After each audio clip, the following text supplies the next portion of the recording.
My name is Gabriel Cervantes. I'm running for the Colorado State House District 31. I just want a chance to represent the people in the community that I grew up in. I grew up in Thornton. I was born and raised here. And growing up here, I didn't see my dad a whole lot.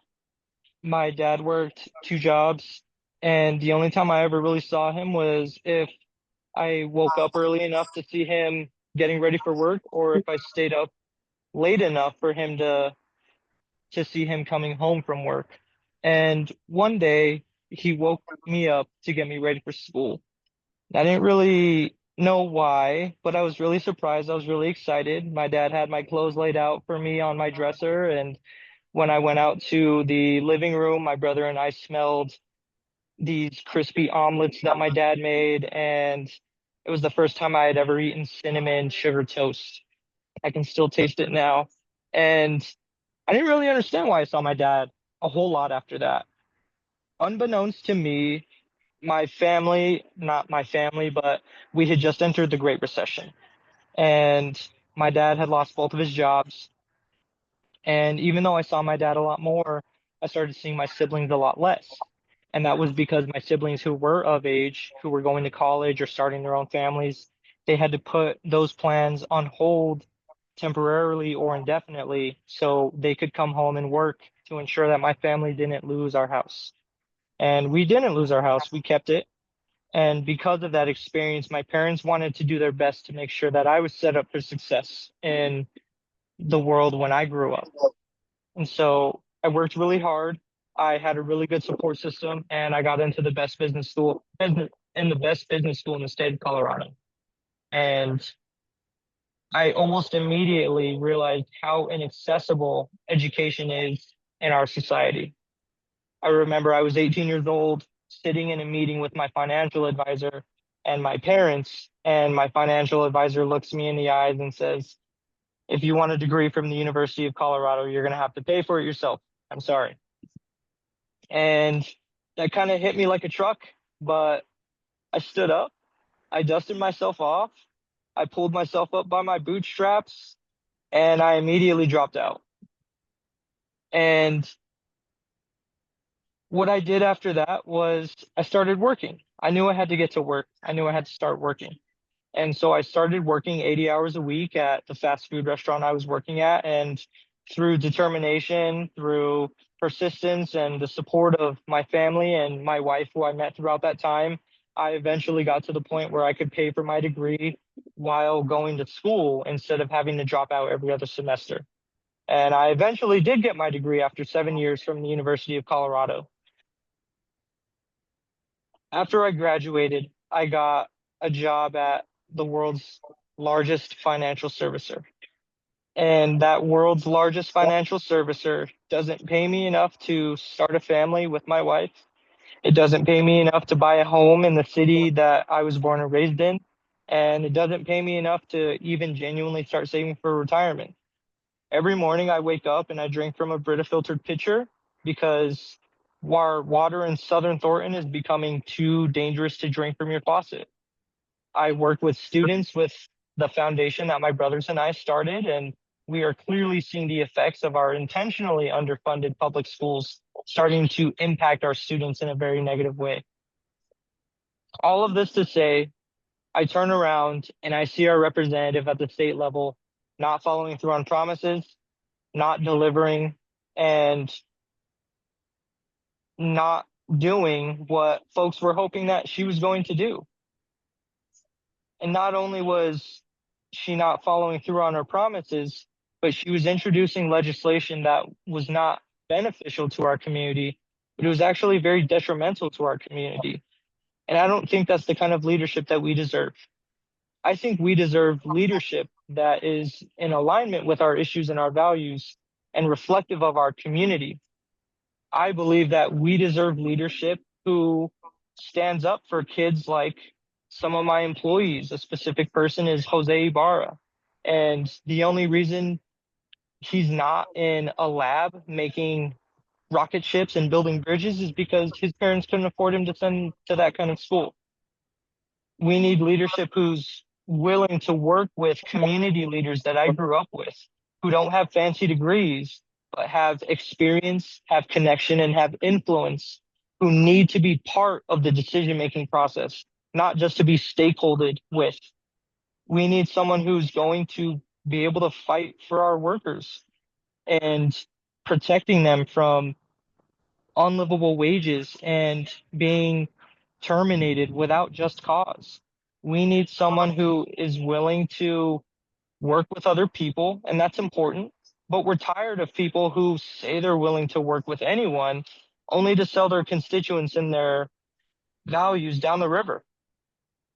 And that's why I want to run, because I want to run to be someone who will fight for our students and our teachers because they are building our future, to be someone who will fight for our kids who deserve to drink clean water and to breathe clean air. And so do their kids, and so do their kids, and so do their kids. And someone who's willing to stand up to to massive corporations who are doing whatever they want in our state. And that's why I'm running.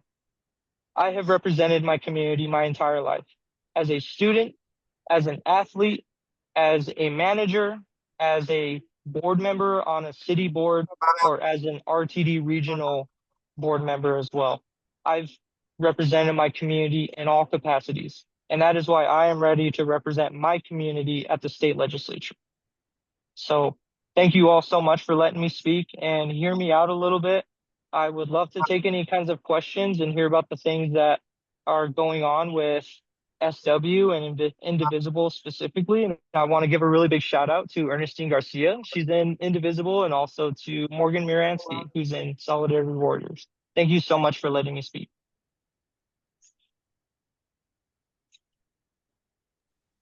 Looks like Scott asked, what district are you running for again? Yeah, so I'm running for State House District 31. It is southern Thornton, Colorado to eastern Thornton, Colorado. So I've got two questions I'd like to ask you about. The first is you are choosing to run against an incumbent Yes. in a way that is admittedly going to be more difficult than running for an open seat. Yes. This is a pattern I'm seeing this election cycle in Colorado taking place more often. If you can talk about that a little bit. And then one of the things that we've talked about a couple of times is engaging youth voters. And if you could talk a little bit about that as well, I would be interested to hear about it. Yeah, of course. So I am primarying a incumbent. Um, the reason why I'm doing that is one of the biggest reasons is because the seat that I'm running for is a safe blue seat. So some of the responses that I have gotten in response to my candidacy is that we should be pulling our resources together to run against Republicans, which I wholeheartedly agree. We need to win these seats. My district is right in the heart of CD8, which is considered the most competitive seat in the country right now. But my seat is a blue safe seat. It's a 10 plus point seat. And because of that, I think that we need the brightest and the best Democrats available to be in that seat. I don't think the incumbent is in that seat. I think that she very much feigned herself to be a progressive, and she's not. And we have seen the biggest reason why I'm running against her is I like to say that my candidacy is a consequence of her poor policy decisions. She has introduced legislation that thankfully has not passed, but it would make it easier to evict tenants. It would get rid of language requirements for Spanish speakers who are tenants. She ran an anti-free speech bill at one point.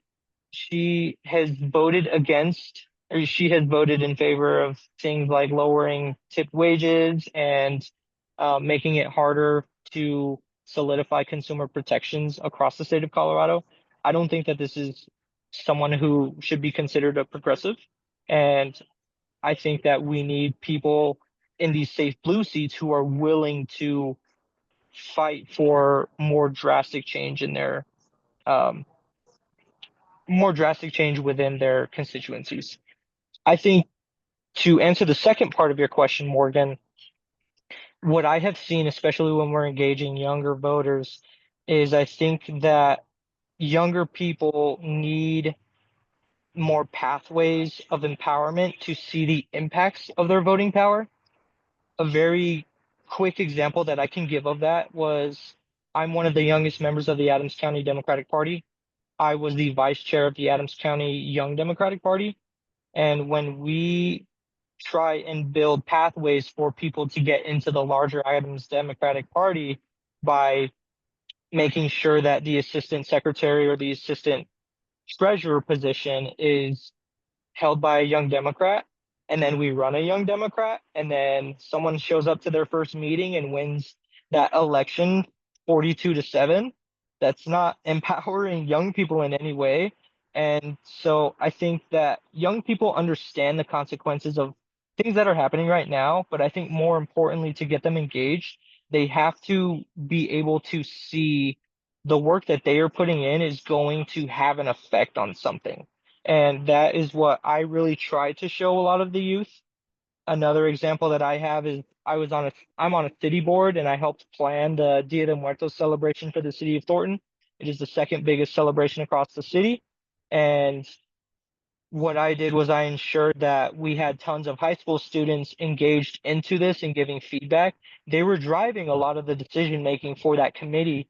I very much took a seat back and we saw increasing numbers of engagement. We have by far had the largest number of engagement on that committee because these kids, these youth are seeing their decision making and their votes come to fruition. And I think that is going to translate into voting power. Awesome. I'm super excited to see like a whole wave of younger, more progressive Democrats taking on the old school, old guard, corporate funded, incumbents in some of these seats. Yeah. With that, I want to ask you a question. Are you planning to accept any corporate money or money from corporate PACs to run your campaign? No. Cool. Yeah, I really like that you brought that up.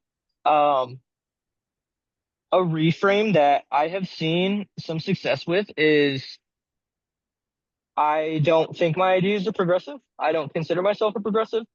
I think that we get labeled as progressives for having regular ideas and values that the Democratic Party should have. And I think that the Democratic Party has been pulled so far to the right that we are letting a lot of these people who are coming into this party and saying they're more moderate, essentially these people who are proto Republicans. Um, I think that that is very much changing the direction of this party. And that's how we get Democrats who are anti-union. That's how we get Democrats who Yeah. are in support of things like Ken Theory's progressive agenda or opportunity agenda. We have decades worth of evidence showing that when we take care of our middle class, when we take care of our unions, when we ensure worker protections, when we ensure social protections for people, our society does better. And I think that so many aspects of the Democratic Party is becoming so conservative that we are being outed as progressives, where we have we have the real values of the Democratic Party. Yeah, that's a great way to put it. Thank you for bringing that up. Katie had a question. She said, thank you for introducing yourself. What will you do to continue to push for more RTD services, including paratransit for Thornton and Broomfield area if you're elected?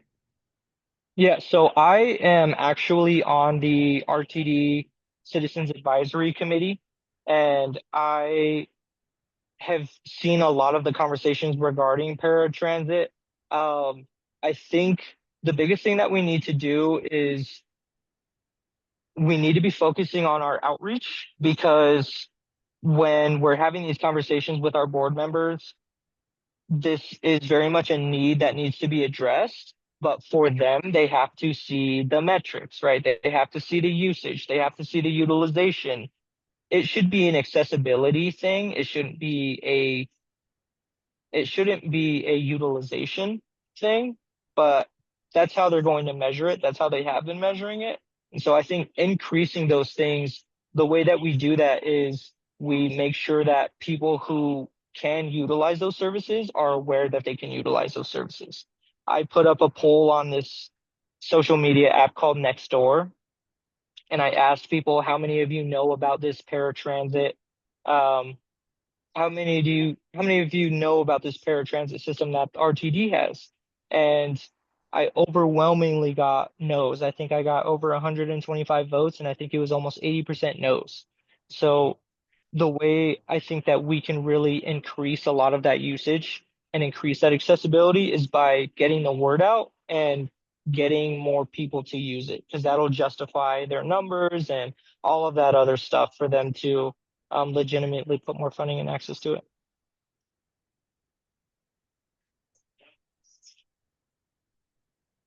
Looking through the chat and see if there are any other questions. I'm starting from the bottom and going up. Okay. Jeanette, I am running against Jackie Phillips. She is the incumbent.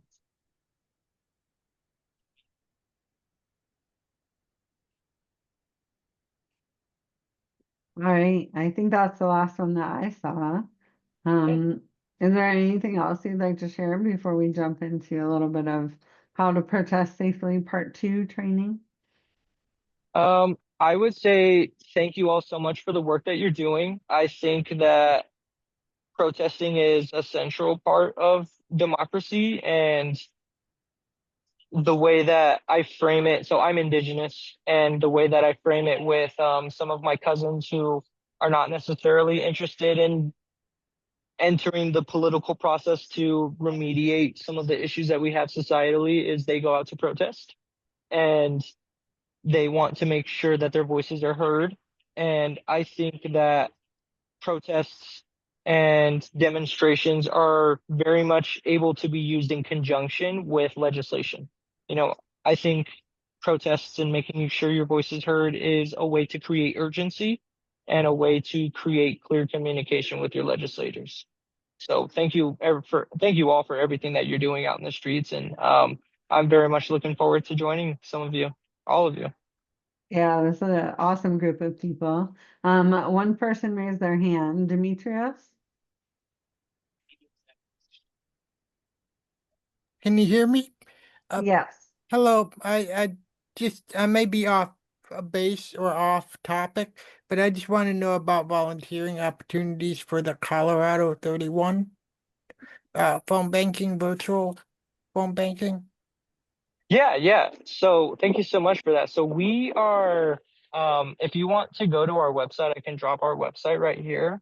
And then you can sign up to volunteer, and then you can put specifically what you want to do, and then we will reach out for that.